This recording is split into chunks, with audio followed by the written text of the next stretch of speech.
What was the reason for the F-15 being chosen over the F-16 to replace the retired A-10 Warthog?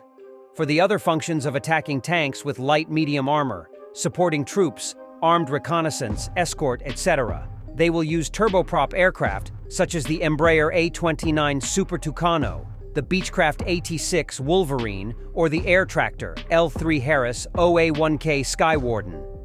The F-16 was initially considered as a replacement for the A-10 Warthog.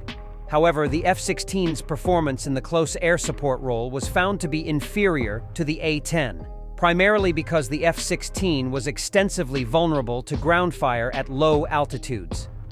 In the 1980s, the U.S. Air Force started to develop the A-16, a CIS version of the basic F-16 armed with a 30mm cannon and 7.62mm minigun pods. However, this project never went into production due to a congressional directive to the USAF mandating that it retain 2 wings of A-10s.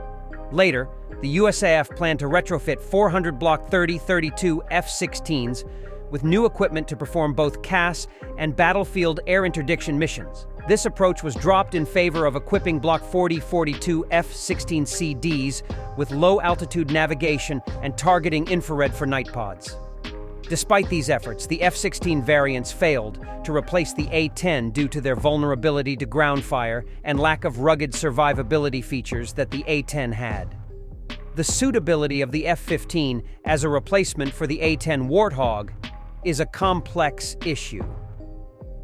The A-10 Warthog was designed for close air support missions, and it has unique features that make it exceptionally good at this role, such as its durability, low-speed maneuverability, and powerful gun.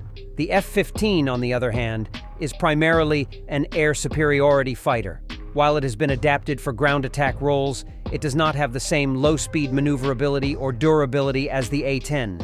This could potentially make it less effective in the CAS role. However, the decision to replace any aircraft depends on a variety of factors, including mission requirements, cost, availability, and technological advancements.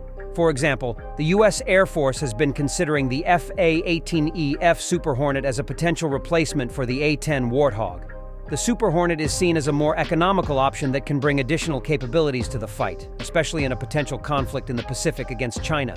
The U.S. Air Force has been allowed to retire a number of A-10s and F-15s, but further retirements are contingent on the service providing a plan for conducting CAS missions. This indicates that the decision to replace the A-10 with another aircraft is still under consideration and will likely depend on the evolving needs of the U.S. Air Force. In conclusion, while the F-15 has its strengths, whether it is a suitable replacement for the A-10 Warthog depends on a variety of factors and is ultimately a decision that will be made by the U.S. Air Force based on its specific needs and strategic considerations.